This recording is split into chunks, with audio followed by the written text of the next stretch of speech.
Pada dasarnya untuk desain grafis terbagi dari dua kata, yaitu desain dan grafis.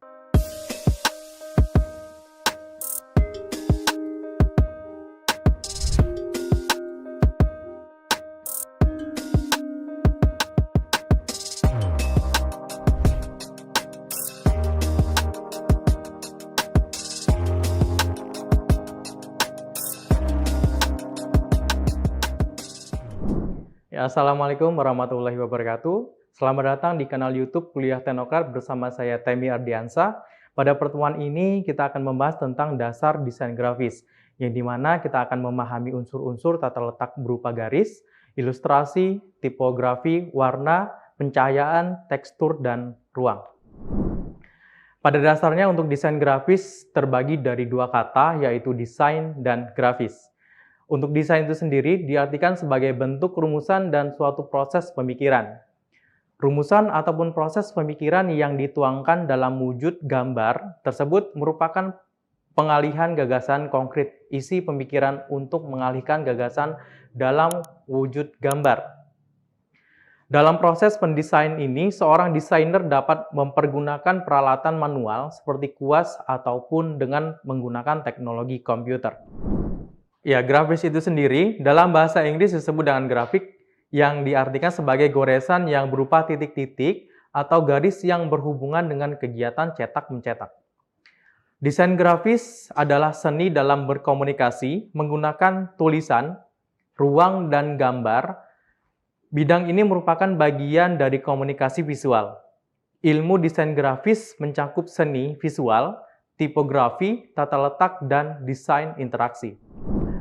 Adapun desain grafis komputer adalah upaya untuk mengalihkan gagasan kepada orang lain dalam mewujudkan gambar yang dibuat menggunakan bantuan teknologi komputer.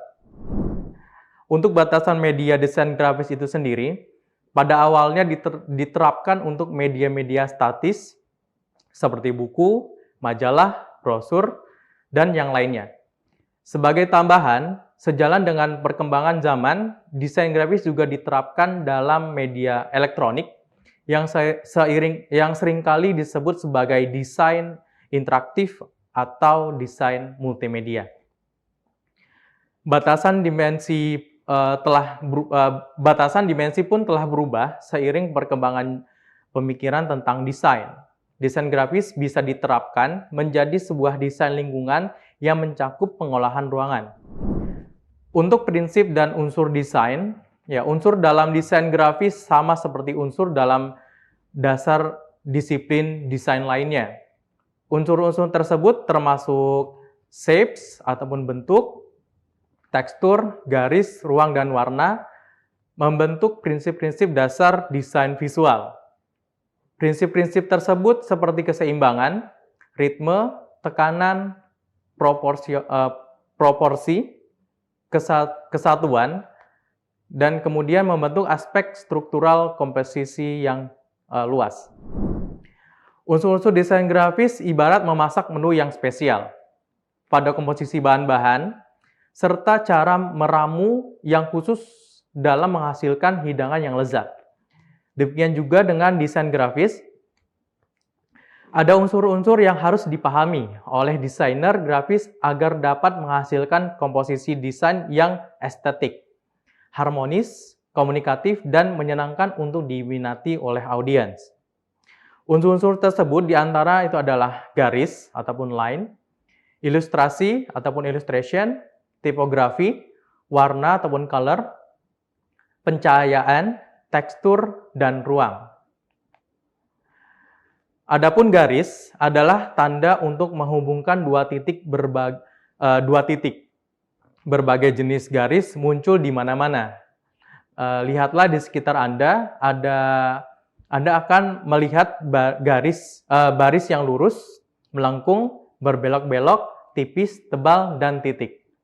Adapun garis dapat digunakan untuk mengatur informasi, penekanan kata, menghubungkan informasi, outline foto, membuat kotak, dan membuat yang lainnya. Adapun untuk ilustrasi, merupakan unsur grafis yang sangat vital dan dapat disajikan mulai dari goresan ataupun titik sederhana sampai dengan kompleks. Ilustrasi berfungsi untuk menarik perhatian, merangsang peminat membaca terhadap keseluruhan pesan, memberikan eksplanasi dan pernyataan, menonjolkan keistimewaan daripada produk, memenangkan persaingan, menciptakan suasana khas, dramatisasi pesan, kemudian menonjolkan suatu merek atau semboyan dan mendukung judul iklan. Ilustrasi dapat berupa gambar, foto, maupun garis lainnya. Gambar merupakan penjelasan yang dapat menerjemahkan isi iklan secara menyeluruh, mampu menarik perhatian sekaligus menangkap pandangan secara sepintas. Ya, ilustrasi dapat dihasilkan melalui beberapa teknik. Yang pertama itu ada teknik gambar tangan dan fotografi. Saya akan membahas tentang gambaran untuk gambar tangan ataupun hand drawing. Ilustrasi gambar tangan dibuat secara keseluruhan menggunakan tangan dengan memberikan ekspresi dan karakter tertentu untuk mendukung media komunikasi garis yang dibuat seperti iklan, kemudian poster, baleho, dan sebagainya. Kemudian untuk fotografi, ilustrasi berupa foto dihasilkan dengan teknik fotografi menggunakan kamera, baik manual ataupun digital.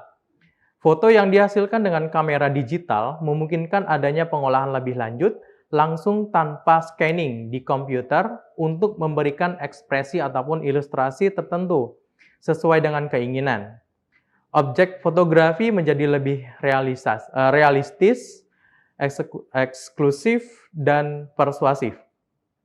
Dalam kenyataan, teknik hard drawing dan teknik fotografi dapat digabungkan.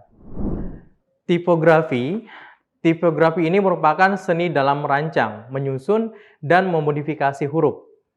Tipografi melibatkan beberapa pengaturan pada huruf seperti ukuran huruf, jenis, tracking, ataupun jarak antara huruf. Kerning itu adalah jarak antara dua huruf yang spesifik, dan leading yaitu jarak antar baris. Untuk pewarnaan, warna dalam layout dapat menyampaikan moods, membuat gambar, menarik perhatian, dan mengidentifikasi objek.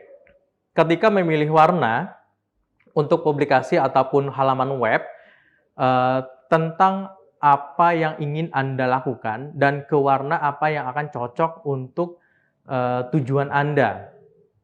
Warna dapat digunakan untuk yang pertama sorot elemen penting dan utama seperti subhead, menarik mata, kemudian sinyal di mana pembacaan untuk melihat terlebih dahulu, membuat gambar ataupun moods, mengatur bersama kelompok elemen atau mengisolasi mereka, kemudian memprovokasi emosi.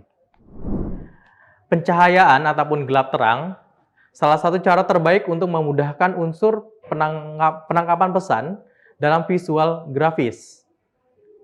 Dengan mengatur gelap ataupun pencahayaan, ada dua bagian dalam kategori ini. Yang pertama, ada low contrast value, yang berarti penggunaan warna-warna yang kurang kontras, ya seperti gelap. Visual yang dihasilkan akan cenderung kalem, statis, dan sederhana. Sedangkan yang kedua yaitu ada high contrast value, yaitu penggunaan warna-warna yang kontras dengan yang ekstrim sehingga menghasilkan visual yang energik, ceria, dinamis, dramatis, dan penuh gairah. Berdasarkan nilai dalam gelap dan terangnya, warna-warna dibagi menjadi beberapa tingkatan. Yang paling terang yaitu adalah warna putih, kemudian warna gelap yaitu adalah warna hitam. Aturannya, warna gelap akan terbaca jika ditempatkan pada background yang terang. Begitu juga sebaliknya, warna terang akan sangat mudah terbaca jika ditempatkan pada background yang gelap. Ya, adapun tekstur merupakan nilai raba ataupun lebih mudahnya adalah halus dan kasarnya sebuah permukaan benda. Dalam desain grafis, penggunaan tekstur dapat dimayakan untuk memberikan visual yang lebih berkarakter. Tekstur sering digunakan untuk mengatur keseimbangan dan kontras dalam sebuah desain komunikasi visual. Tekstur dapat digunakan untuk memberikan publikasi cetak, presentasi, atau halaman web yang akan kita publikasikan. Berikutnya adalah ruang. Ruang adalah jarak ataupun daerah di sekitar sesuatu. Ruang dapat digunakan untuk memberikan mata visual istirahat, kemudian membuat hubungan antara unsur-unsur, sorot salah satu elemen, menaruh banyak space ke sekitar yang penting untuk memanggil perhatian kepadanya. Berikutnya ada keterampilan, di situ ada seni visual. Ilmu yang termasuk dalam seni visual antara lain adalah fotografi dan digital imaging. Tipografi merupakan seni dalam merancang, menyusun, dan memodifikasi huruf.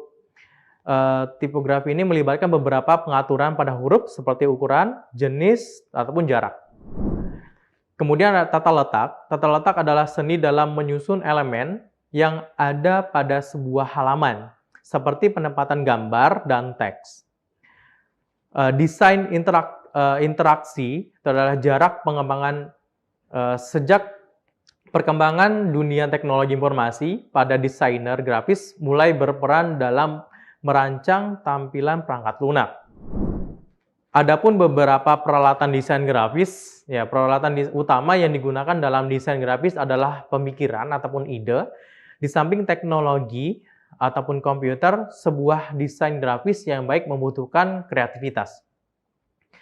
Pada pertengahan 1980, kedatangan desktop publishing serta pengenalan sejumlah aplikasi perangkat lunak desain grafis memperkenalkan suatu generasi desainer pada memanipulasi image dengan komputer dan pencipta image 3D yang sebelumnya adalah merupakan kerja yang susah payah.